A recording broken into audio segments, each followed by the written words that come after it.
Assalamualaikum warahmatullahi wabarakatuh. Selamat malam. Di sini saya Andi Nur Rahman beserta teman saya Nasrul Firmansyah dan Renal Juninho ingin memberikan rangkuman kami tentang hubungan antara studi kelayakan bisnis dan pengambilan keputusan manajemen. Pengertian dan tujuan pengambilan keputusan ialah keputusan merupakan hasil proses pemikiran yang berupa pemilihan satu dari beberapa alternatif yang dapat dipakai untuk memecahkan masalah yang dihadapi. Faktor-faktor pengambilan keputusan yaitu ada 3. Yang pertama ada kondisi internal dan eksternal organisasi. Yang kedua ada ketersediaan informasi. Yang ketiga ada keterampilan pengambilan keputusan. Menurut Eric, tipe pengambilan keputusan itu dilatar belakangi oleh nilai-nilai kombinasi faktor-faktor di atas. Dapat dibagi 5 tipe penjelasan ringkasan, yaitu tipe ketergantungan, tipe eksploitatif, tipe tabungan, tipe pemasaran, dan tipe produktif. Selanjutnya ada jenis-jenis keputusan. Jenis-jenis keputusan terbagi atas 2. Yang pertama ada keputusan terstruktur dan yang kedua adalah keputusan yang tidak terstruktur. Selanjutnya ada pedoman proses pengambilan keputusan. Yang pertama, mengetahui masalah telah diprioritaskan untuk dicairkan pemecahannya secara latar belakang timbulnya masalah tersebut. Yang kedua ada mengetahui risiko yang harus diterima jika masalah itu tidak ditangani secara benar. Yang ketiga, mengetahui rumusan masalahnya. Yang keempat, mengetahui pemakaian metode yang ilmiah. Yang kelima, mengetahui manfaat positif keterlibatan bawahan.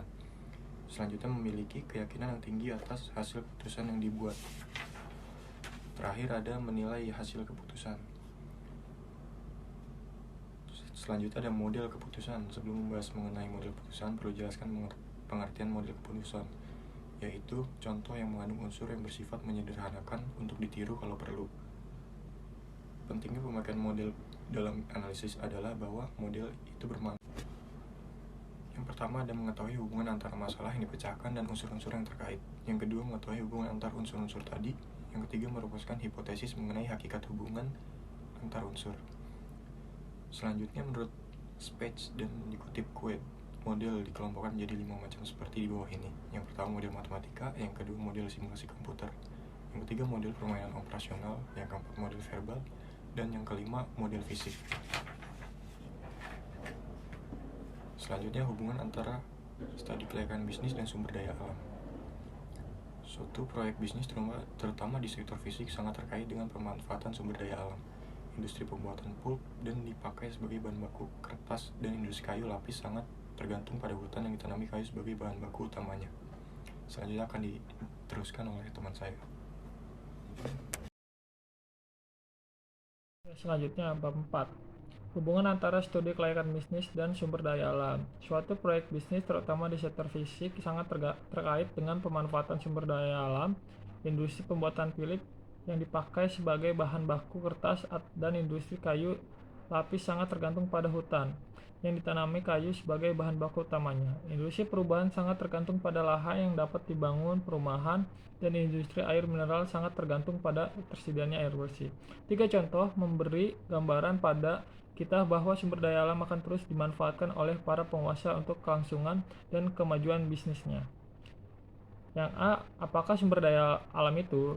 Yang dimaksud dengan sumber daya alam adalah segala sesuatu yang berada di bawah maupun di atas bumi, termasuk tanah yang sifatnya masih potensial dan belum dilibatkan dalam proses produksi untuk meningkatkan tersedianya barang, jasa, dan perekonomian. Yang B, klarifikasi sumber daya alam. Untuk mempermudah pemahaman mengenai sifat sumber daya alam, perlu terlebih dahulu kita mengklarifikasinya. Pada pokoknya sumber daya alam dapat dibagi atas 2 bagian, yaitu yang dapat diperbaharui dan tidak dapat diperbaharui, serta yang bersifat gabungan dari keduanya. Selanjutnya, klarifikasi dapat dibuat menurut pengelolaannya, yaitu pemerintah atau pihak swasta, sedangkan pihak yang lain sumber daya alam dapat diperlukan sebagai barang pribadi atau disebut privilege good, atau barang publik atau disebut public goods. Yang C, sumber daya alam pertumbuhan bisnis. Pertumbuhan sektor bisnis juga akan berdampak pada pertumbuhan ekonomi suatu negara, sangat penting untuk mencapai kebutuhan penduduknya. Dengan peningkatan jumlah penduduk semakin banyak, barang dan jasa yang akan dibutuhkan, semakin banyak barang sumber daya yang diperlukan. Tampaknya sumber daya manusia dan teknologi memang memegang peran yang sangat penting. Pertumbuhan ekonomi yang pesat merupakan sebab dari munculnya sumber daya alam real, jadi bukan tersedianya sumber daya alam yang real yang merupakan sebab bagi adanya perubahan ekonomi. Yang D,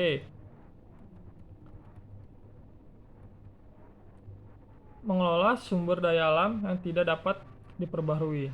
Ada beberapa aspek yang perlu diperhatikan dalam mengelola sumber daya alam yang tidak dapat diperbaharui. Yang pertama, pemanfaatan yang optimal. Yang kedua, tingkat harga dan persediaan.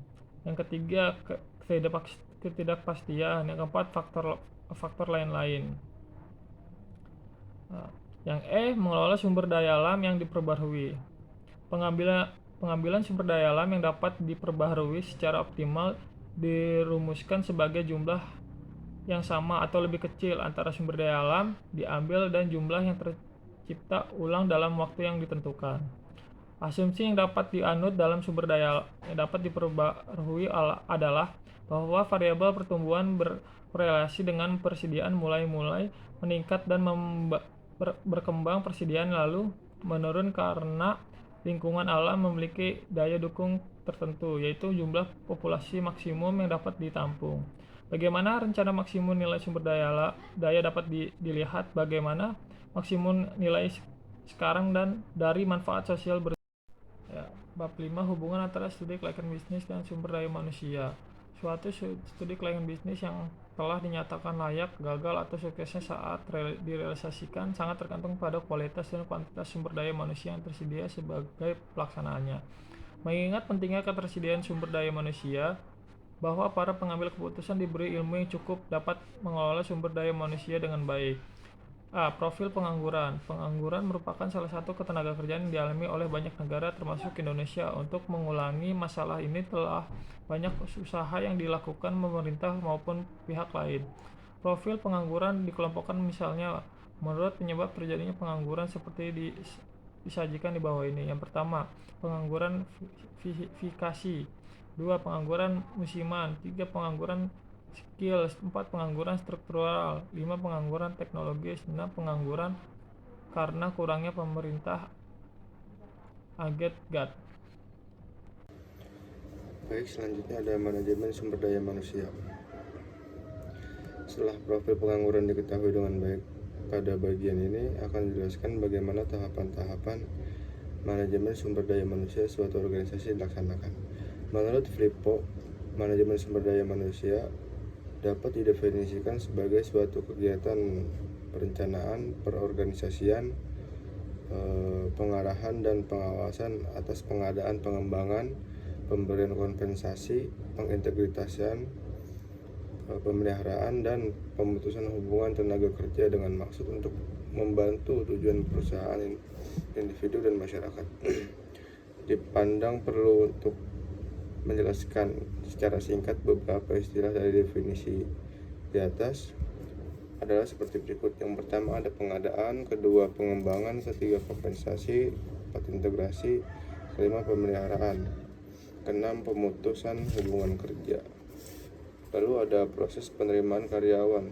Rekrutmen atau penarikan adalah suatu proses pencarian dan pemikatan para pencari kerja untuk melamar dan menyerahkan lamarannya. Agar proses penarikan berjalan dengan baik, perusahaan perlu mengetahui kendala-kendalanya yang biasanya bersumber dari internal organisasi, pelaksana rekrutmen, dan lingkungan eksternal. Lalu ada penilaian prestasi kerja. Penilaian prestasi kerja karyawan perlu dilakukan untuk manajemen dalam rangka memperbaiki keputusan-keputusan dan dapat dijadikan cermin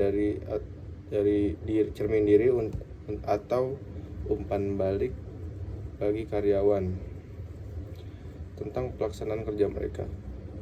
Penilaian prestasi ini dilaksanakan dalam periode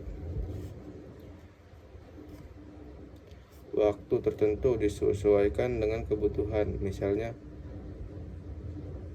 tiap setengah tahun atau 1 tahun.